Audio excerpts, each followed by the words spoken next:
est mis en français. Shabbat, section Shabbat, DAF 20a.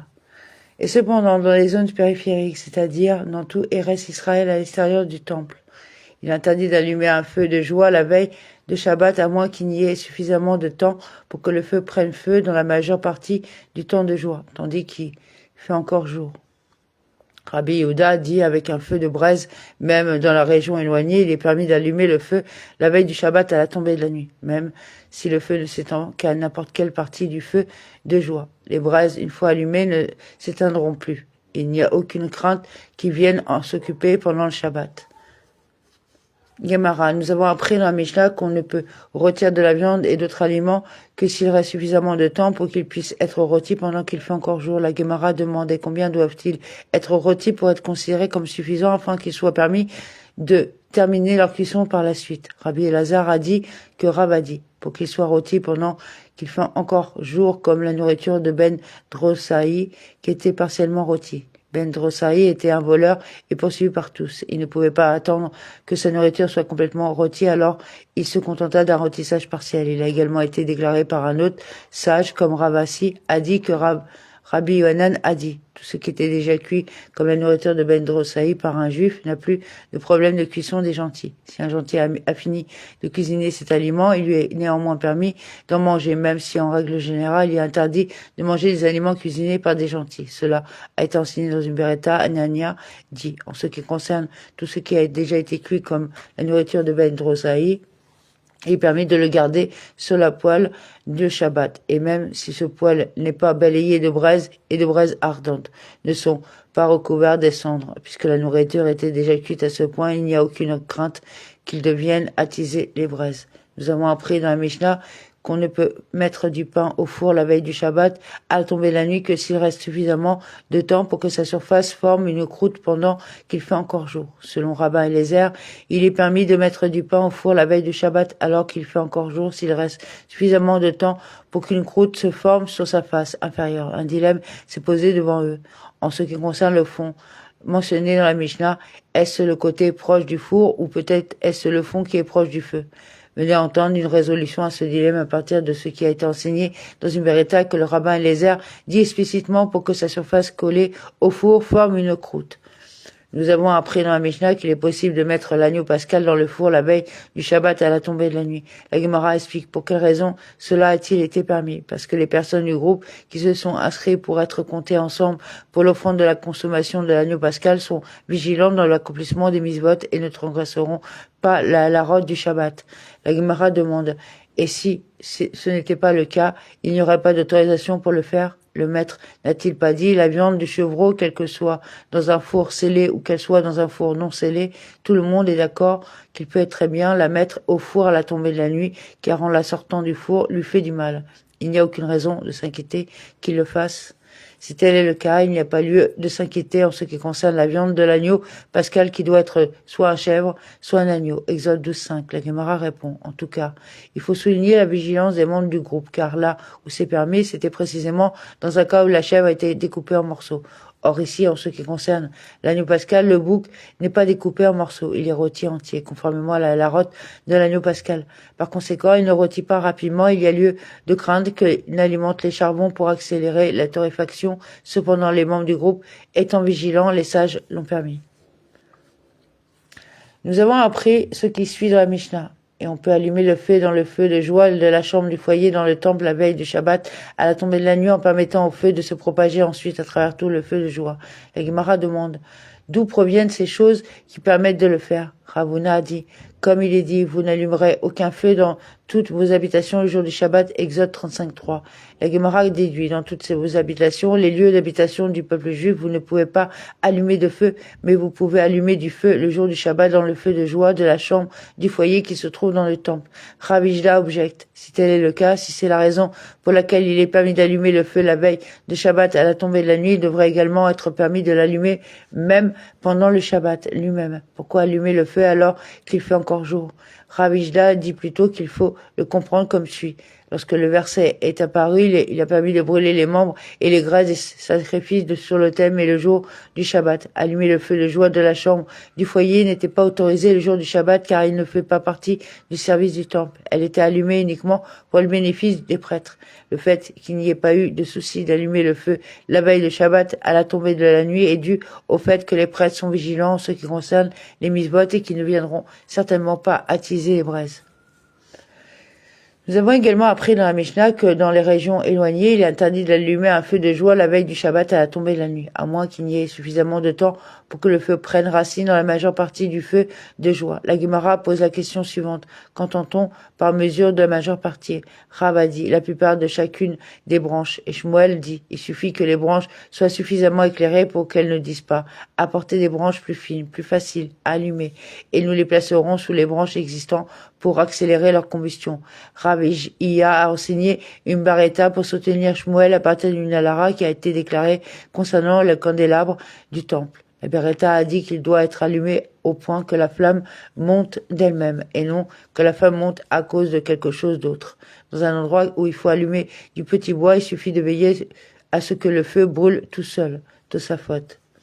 À ce stade, la Gemara parlait d'un feu de joie. Cependant, la Gemara demande quelle est la halara concernant une seule branche que l'on allume la veille de Shabbat. Rav a dit la majeure partie de l'épaisseur du bois doit s'enflammer pendant qu'il fait encore jour, avant Shabbat. D'autres disent la même halara au nom de Rav. La majeure partie de la circonférence du bois doit s'enflammer alors qu'il fait encore jour, avant Shabbat.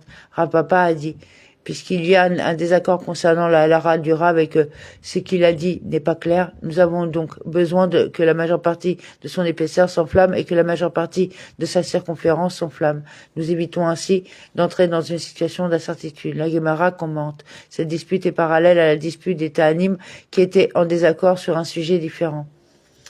Rabbi Iya a dit un feu est considéré comme allumé lorsque le bois est détruit au point de ne plus pouvoir être utilisé pour le travail d'un artisan. Et Rabbi Yehuda ben Betera dit pour que le feu s'empare des deux côtés du bois. Et il ajouta, et même s'il n'y a aucune preuve de ce qui constitue un brûlage en ce qui concerne le Shabbat, il y a néanmoins une allusion au fait que le bois, dans cet état, était considéré comme brûlé. Comme il est dit, voici, on le jette au feu comme combustible. Le feu a consumé ses deux extrémités et le milieu est brûlé. Est-ce adapté à n'importe quel travail? Ézéchiel 15:4. Dans le même ordre d'idées, la Gemara cite un autre verset qui parle du feu brûlant en ce qui concerne le roi Jéhoakim. Et le foyer A brûlait devant lui. Jérémie 36:22. Amoraïm a contesté la question quel est le A mentionné dans le verset. Rav a dit que cela signifie branche de saule, Havana. Et Shmuel dit, cela fait référence au bois qui a été allumé avec Havana, c'est-à-dire avec fraternité, Havna. C'est-à-dire que chaque morceau de bois est allumé pour un autre, même les petits par les grands. La signification du mot Havana a été oubliée. La Gemara raconte que cet homme qui disait aux gens sur la place du marché « Qui veut de la Havana ?» Et c'est avéré qu'il vendait du saule et par conséquent le sens du mot a été compris. Ravuna a dit les roseaux avec lesquels il allume un feu de joie la veille de Shabbat n'exigent pas de la plupart des roseaux s'enflamment avant le Shabbat car ils brûlent facilement. Cependant, s'ils les attachent ensemble en un paquet, les roseaux prennent le statut légal de poutre en bois et la plupart des roseaux doivent prendre feu avant Shabbat. Il en va de même pour les graines de dattes qu'il allume. Il n'exige pas que la plupart d'entre eux prennent le feu avant Shabbat car ils brûlent facilement. Cependant, s'il est placé devant les paniers tressés, rotalot, la plupart des graines devaient s'enflammer avant Shabbat. Rav Hizda s'y oppose fermement. Au contraire, le contraire est logique, car les roseaux sont dispersés et difficiles à brûler. Lorsqu'ils sont regroupés, ils ne sont pas dispersés et brûlent donc plus facilement. De même, les graines sont dispersées et si on les a placées dans des paniers tressés, ils ne sont pas dispersés. Il a également été indiqué dans 20b, c'est une note similaire, Rav Kahana a déclaré. Les roseaux que l'on les attache en fagot nécessitent que la plupart d'entre eux s'enflamment. Si on ne les a pas attachés en fagot, il n'est pas nécessaire que la plupart d'entre eux s'enflamment, conformément à la déclaration de Rav Huna.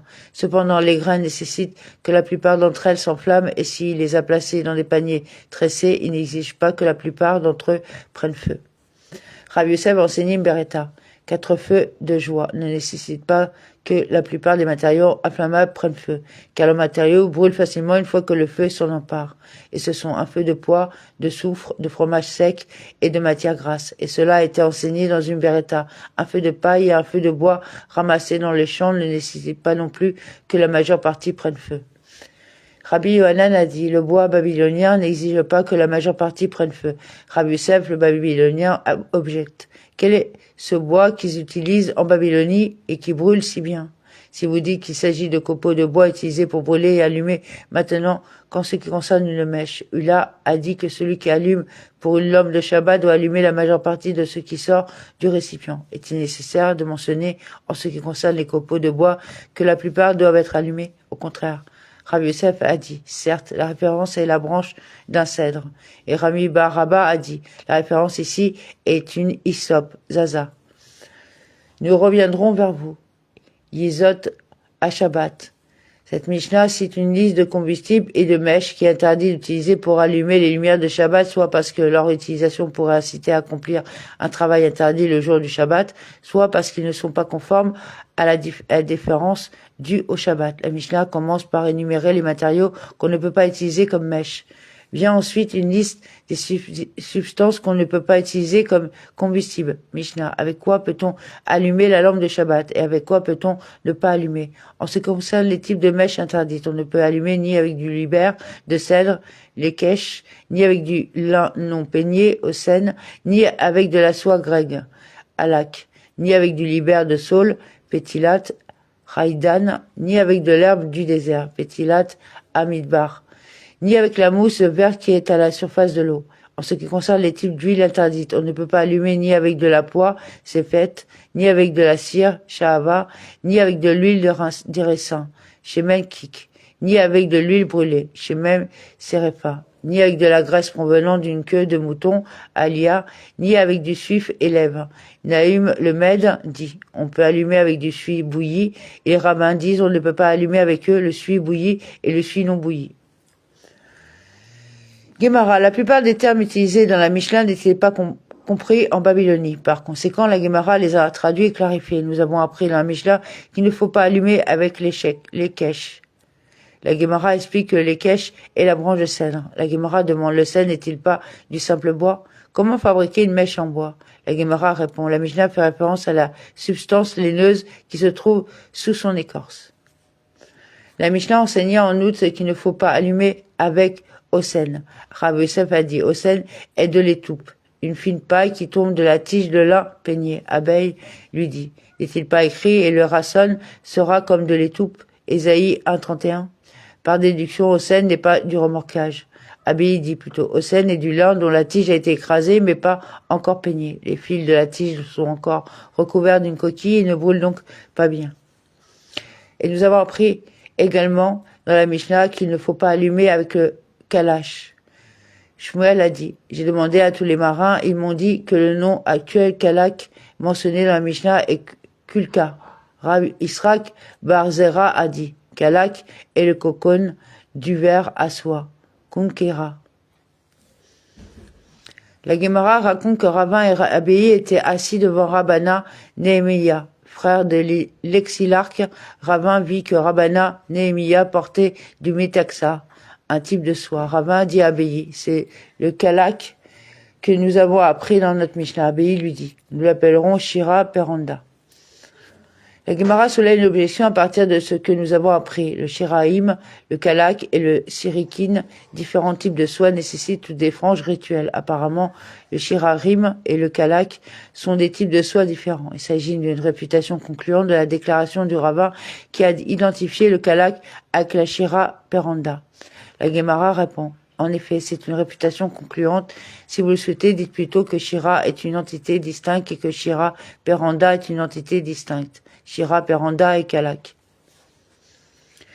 Et nous avons appris dans la Mishnah qu'il ne faut pas allumer avec du Petilat Aïdan. La Gemara explique que le Petilat Aïdan est du saule qui ne brûle pas bien. La Gemara raconte que Ravin et Abeille se promenaient dans la vallée de Tamrurita. Ils ont vu ces saules. Ravin dit à Abeille, c'est l'ident que nous avons appris dans la Mishnah. Abeille lui dit, mais ce n'est pas du bois. Comment fabriquer une mèche? Rabbin éplucha l'écorce et lui montra la substance, les nœuds situés entre l'écorce et l'arbre. Nous avons également appris dans la Mishnah, ni avec la soie du désert, Pétilat Amidbar, il s'agit de la molène qui brûle mal. Et nous avons appris dans la Mishnah, il ne faut pas utiliser la mousse verte qui se trouve à la surface de l'eau pour fabriquer une mèche pour allumer la lampe du Shabbat. La Gemara demande, quelle est cette mousse verte? Si vous dites que c'est la mousse trouvée sur l'eau stagnante, cette mousse n'est-elle pas fragile et donc impropre à la fabrication d'une mèche? Rapapa a plutôt dit, cela fait référence à la mousse qui s'accumule sur les navires, qui est plus souple et qui, une fois séchée, peut être transformée en mèche. Cela a été enseigné dans une beretta. Les sages ajoutaient à la liste des mèches interdites dans la Mishnah, celles en laine et en cheveux également. La Gemara remarque, et notre Tana n'a pas jugé nécessaire de les énumérer car il est pratiquement impossible de fabriquer des mèches à partir de ces matériaux, car lorsqu'ils brûlent, la laine rétrécit et les cheveux sont brûlés. Par conséquent, ils ne conviennent pas pour être utilisés comme mèches.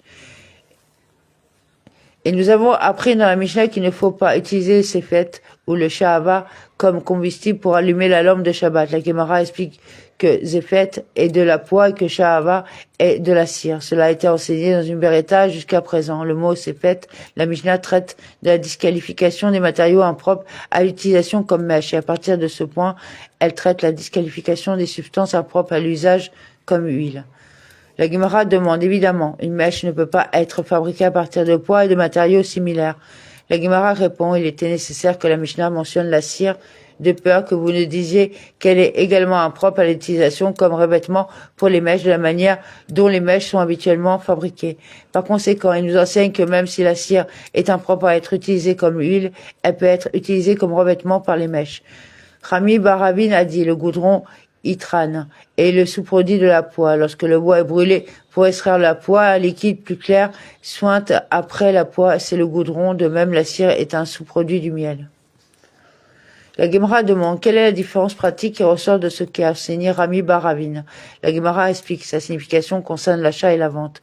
Celui qui achète du goudron peut insister pour recevoir le sous-produit de la poix et aucun autre matériau. Il en va de même pour la cire et le miel. Les sages ont enseigné dans la Tosefta concernant tous ces matériaux dont ils ont dit qu'il ne faut pas allumer la lampe avec eux le Shabbat. Cependant, on peut les utiliser à minutio pour faire un feu de joie. On peut le faire soit pour se réchauffer en face, soit pour profiter de sa lumière et on peut allumer aussi bien sur le sol que sur un poêle. Ils interdisaient de les utiliser uniquement pour fabriquer une mèche de lampe à huile. Et nous avons appris dans la Mishnah qu'il ne faut pas allumer la lampe de Shabbat avec de l'huile de kik. La Gemara demande, qu'est-ce que l'huile de kik? Shmuel dit, j'ai interrogé tous les marins et ils m'ont dit qu'il y a un oiseau dans la ville au bord de la mer et que kik est son nom. L'huile de kik est produite à partir de cet oiseau. Rav Yisrak, fils de Rav Yehuda, a dit, cela fait référence à l'huile de coton. Resh Laski a dit, c'est l'huile fabriquée à partir de la graine d'une plante comme la plante de ricin, Kikayon de Jonas. Rabba Barba Anna a dit, j'ai vu l'espèce de ricin de Jonas. Elle est semblable au ricin et elle pousse dans les marécages.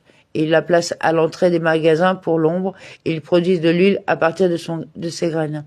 Et tous les malades de l'Occident et Eretz Israël reposent sous ses branches. Rabba a dit, ces mèches au sujet desquelles les sages ont dit qu'on ne pouvait pas les allumer le Shabbat. La raison en est, parce que le feu vacille sur elles. Il crache sur la mèche et ne brûle pas bien. Les huiles avec lesquelles les sages ont dit qu'il ne faut pas allumer le Shabbat, la raison en est, parce qu'elles ne sont pas aspirées efficacement par la mèche. Abi a soulevé un dilemme devant Rabba. Ces huiles avec lesquelles les sages ont dit qu'il ne fallait pas allumer le Shabbat, quel est le jugement? Peut-on à béni-soit y ajouter toute quantité d'huile avec laquelle il est permis d'allumer et d'allumer avec ce mélange? Les faces du dilemme sont les suivantes. Devons-nous émettre un décret pour empêcher que l'on vienne allumer ces huiles sous leur forme naturelle sans les mélanger ou avec de l'huile autorisée ou non? Cette possibilité n'est pas préoccupante. Rabba lui dit, on ne peut pas allumer ce mélange. Quelle est la raison pour ça? La raison en est que la Halara interdit d'allumer à Ruc.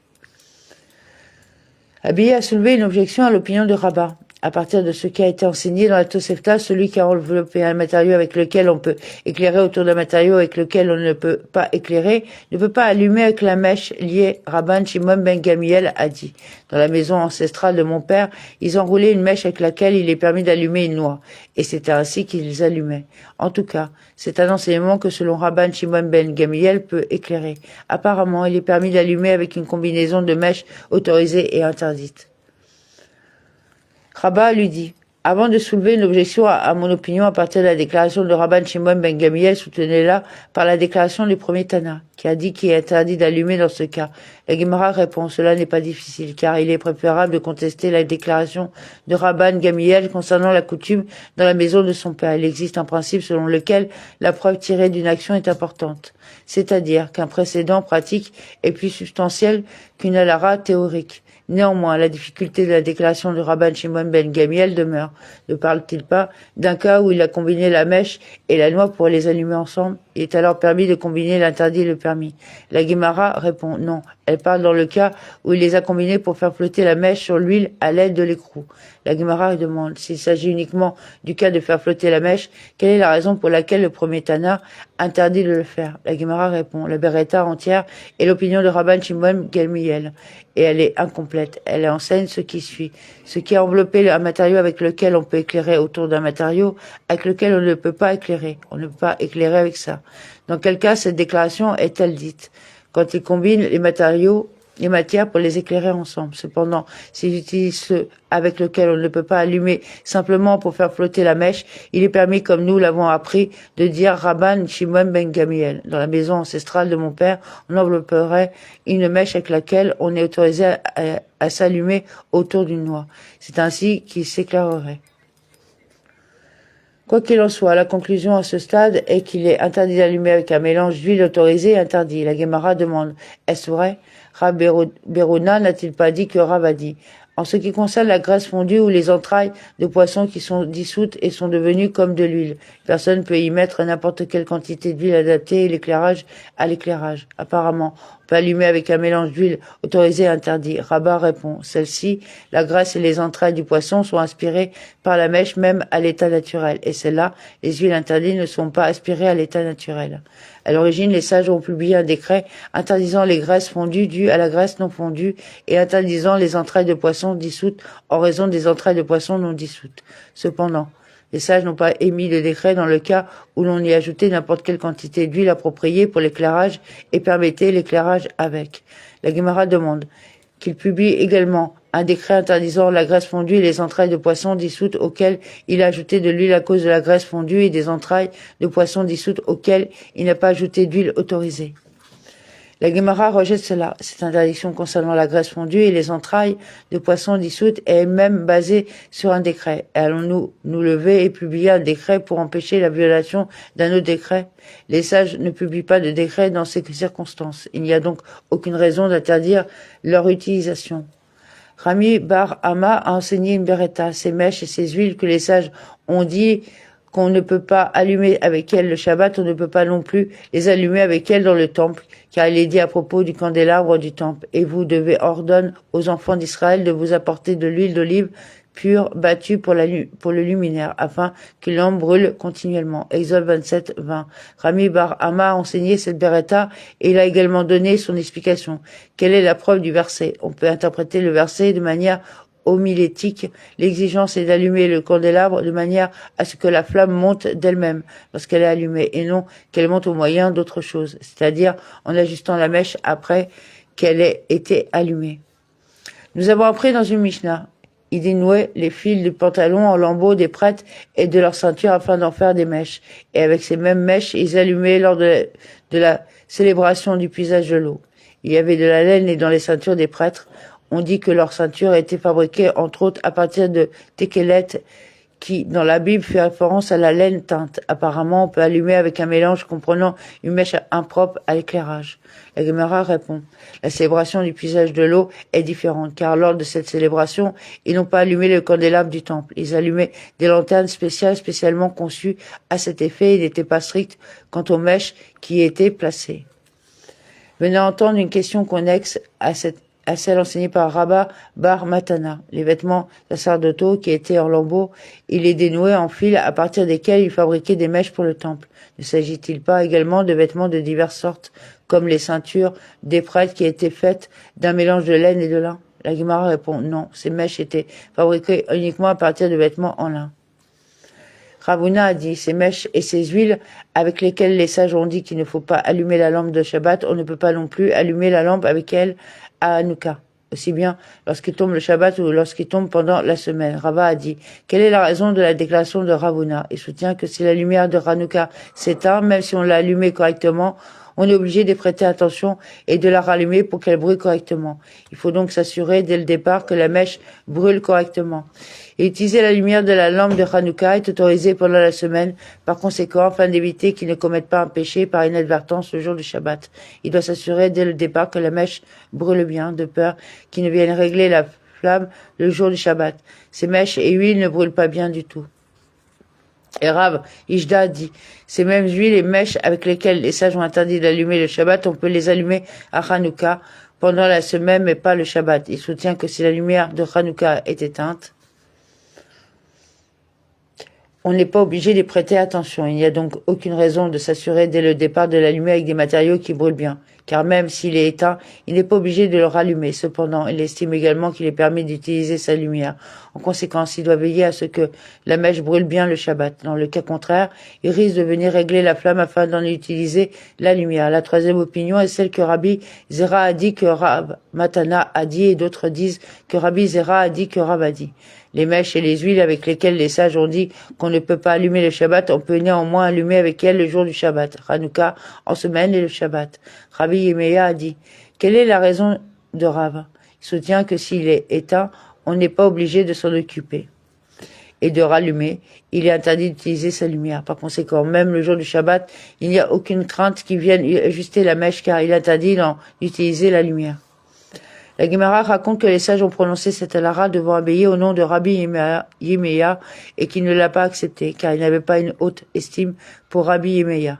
Cependant, par la suite, lorsque Rabba va d'Eretz Israël en Babylonie, les sages prononcèrent cette halara devant Abaye au nom de Rabbi Yohanan, et il accepta. Alors Abaye dit avec regret, si je l'avais mérité, j'aurais appris cette halara dès le début. La Gemara se demande, ne l'a-t-il pas finalement appris et accepté? Quelle différence cela fait-il de qui à quel moment il l'a appris? La Gemara répond, la différence pratique concerne les connaissances acquises dans la jeunesse dont on se souvient mieux. Concernant l'opinion selon laquelle il n'est pas nécessaire de rallumer la lumière de Hanouka si elle est éteinte, la Gemara demande, et est-il vrai que si la lumière de Hanouka est éteinte, on n'est pas tenu d'y prêter attention?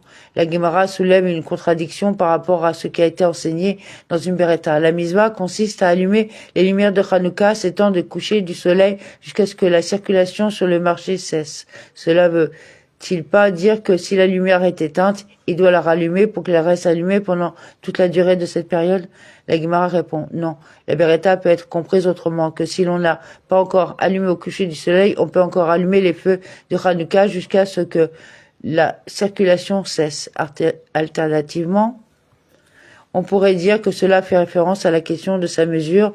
Il faut préparer une mèche et de l'huile en quantité suffisante pour brûler pendant la période allant du coucher du soleil jusqu'à la fin de la circulation. S'il l'a fait, même si la lumière est préalablement éteinte, il n'a pas besoin de la rallumer. L'expression jusqu'à ce que le trafic sur le marché cesse est mentionnée ici.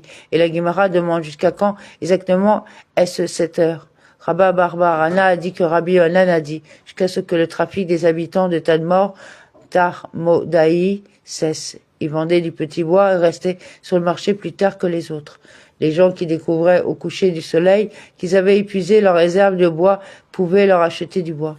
Les sages ont enseigné dans une Beretta la mizvah de base de Hanouka est de faire allumer chaque jour une lumière pour une personne, le chef de famille, pour elle-même et sa maisonnée. Et Méradrine, c'est-à-dire ceux qui sont méticuleux sans l'accomplissement des mizvot, allument une lumière pour chacun dans la maison. Et Méradrine, mille à Méradrine, encore plus méticuleux, ajuste quotidiennement le nombre de lumières. Beth Shammai et Beth Hillel ne sont pas d'accord sur la nature de cet ajustement. Beth Shammai dit, le premier jour on allume 8 lumières, et à partir de là, on diminue progressivement le nombre de lumières jusqu'à ce que le dernier jour de Hanouka, on allume une lumière. Et Beth Hillel dit, le premier jour, on allume une lumière, et à partir de là, on allume progressivement le nombre de lumières jusqu'à ce que le dernier jour, on allume 8 lumières. Ula a dit, il y avait 2 Amoraïm en Occident, Eretz Israël, qui étaient en désaccord concernant ce différend, le rabbin Yosei bar Ravin et le rabbin Yosei bar Zebida. L'un d'eux a dit que la raison de l'opinion de Beth Shammai est que le nombre de lumières correspond au jour à venir, c'est-à-dire au futur. Le premier jour, il reste 8 jours à Hanouka, on allume 8 lumières, et le deuxième jour, il reste 7 jours, on allume 7 lumières, etc. La raison de l'opinion de Beth Hillel est que le nombre de lumières correspond au jour sortant. Chaque jour, le nombre de lumières correspond au nombre de jours de Hanouka déjà observés. Et l'un d'eux a dit que la raison de l'opinion de Beth Shammai est que le nombre de lumières correspond au taureau de la fête de Sukkot. 13 étaient sacrifiés le premier jour et chaque jour suivant. Un de moins était sacrifié. Nombre 29, 12 à 31. La raison de l'opinion de Beth Hillel est que le nombre de lumières est basé sur le principe. On s'élève à un niveau supérieur en matière de sainteté, on ne rétrograde pas. Par conséquent, si l'objectif est que le nombre de lumières corresponde au nombre de jours, il n'y a pas d'alternative à augmenter leur nombre au fil des jours. Rabbi Bar Anna a dit que Rabbi Yohanan a dit, il y avait 2 anciens à Sidon, et l'un d'eux a agi conformément à l'opinion de Beth Shammai, et l'un d'eux a agi conformément à l'opinion de Beth Hillel. Chacun a donné une raison pour ses actes. L'un a donné une raison pour ses actes, le nombre de lumières correspond au taureau de la fête, et l'un d'eux a donné une raison pour ses actions. Le nombre de lumières est basé sur le principe, on s'élève à un niveau supérieur en matière de sainteté, et on ne rétrograde pas. Les sages ont enseigné dans une beretta. C'est une mitzvah de placer la lampe de Hanouka à l'entrée de sa maison à l'extérieur afin que tous puissent la voir. S'ils habitent à l'étage, ils le placent à la fenêtre adjacente au domaine public. Et en temps de danger, lorsque les païens ont émis des décrets interdisant d'allumer des bougies, il les met sur la table et cela suffit pour remplir son obligation. Rava a dit, il faut allumer une autre lumière en plus des lumières de Hanouka pour pouvoir utiliser sa lumière, car il est interdit d'utiliser la lumière des lumières de Hanouka. S'il y a un feu de joie, il n'y a pas besoin d'allumer une lumière supplémentaire, car il peut utiliser la lumière du feu de joie. Cependant, s'il s'agit d'une personne importante qui n'a pas l'habitude d'utiliser la lumière du feu de joie, même s'il y a un feu de joie, il doit allumer une autre lumière. La Gemara demande, qu'est-ce que Hanouka et pourquoi les lumières sont-elles allumées à Hanouka? La Gemara répond, les sages ont enseigné à Megillah Ta'anit. Les 25e qui se lèvent, les jours de Hanouka sont 8. On ne peut pas faire d'éloges à leur sujet, on ne peut pas jeûner à leur sujet. Quelle est la raison? Lorsque les Grecs sont entrés dans le sanctuaire, ils ont souillé toutes les huiles qui s'y trouvaient en les touchant. Et lorsque la monarchie ammonéenne les vainquit et en sortit victorieuse, ils cherchaient et trouvèrent qu'un seul baril d'huile qui portait le sceau du grand prêtre et que les Grecs n'avaient pas dérangé. Il y avait là assez d'huile pour allumer le candélabre pendant une seule journée. Un miracle s'est produit, ils ont allumé le chandelier pendant 8 jours. L'année suivante, les sages instituèrent ces jours et y firent des fêtes avec la récitation du Hallel et des remerciements particuliers par la prière et les bénédictions. Nous y avons appris dans une Mishnah concernant les dommages dans le cas d'une étincelle qui jaillit sous un marteau, sort de l'atelier de l'artisan et cause des dommages. Celui qui a frappé le marteau est responsable. De même, dans le cas d'un chameau chargé de lin qui a traversé le domaine public et dont le lin est entré dans un magasin, a pris feu à la lampe du commerçant et a mis feu au bâtiment. Le propriétaire du chameau est responsable. Puisque son lin est entré dans le domaine d'autrui, il n'avait aucune autorisation d'entrer. Tous les dommages ont été causés par sa négligence. Toutefois, si le commerçant a placé sa lampe à l'extérieur du magasin et que celle-ci a mis le feu au lin, le commerçant est responsable car il a placé la lampe hors de son domaine où il n'avait pas le droit de la placer. Rabbi Yehuda dit, si le lin était incendié par la lampe de Hanouka du commerçant qui a placé à l'extérieur de l'entrée de son magasin, il n'est pas responsable car dans ce cas, il est permis au commerçant de placer sa lampe à l'extérieur. Ravina a dit au nom de Rabat, c'est-à-dire que c'est une misva de placer la lampe de Hanouka à moins de 10 largeurs de main du sol. Si vous venez à l'esprit de dire qu'il peut le placer au-dessus de 10 palmes, pourquoi le commerçant en est-il exempté? Que le propriétaire du chameau dise au commerçant, tu aurais dû placer la lampe au-dessus de la hauteur du chameau et de son cavalier, et alors aucun dommage n'aurait été causé. En ne le faisant pas, le commerçant a causé les dégâts, le propriétaire du chameau ne devrait pas en être tenu responsable. La Gemara rejette cela, et peut-être qu'il est également permis de placer la lampe de Hanouka au-dessus de 10 paumes. Et la raison par laquelle Rabbi Yehuda a exempté le commerçant était due au souci de l'observance de la misva d'allumer les lumières de Hanouka. Il a soutenu que si vous surchargez quelqu'un de manière excessive, il s'abstiendra d'accomplir la mitzvah consistant à allumer les lumières de Hanouka. Puisque le commerçant a placé la lampe de Hanouka à l'extérieur à la demande des sages, il ne devrait pas être obligé de prendre des précautions supplémentaires. Et en ce qui concerne le fond du sujet, Rav Kahana a dit que Rav Nathan Bar Manihumi a enseigné au nom de Rabbi Tanhum. Amen. On continuera demain.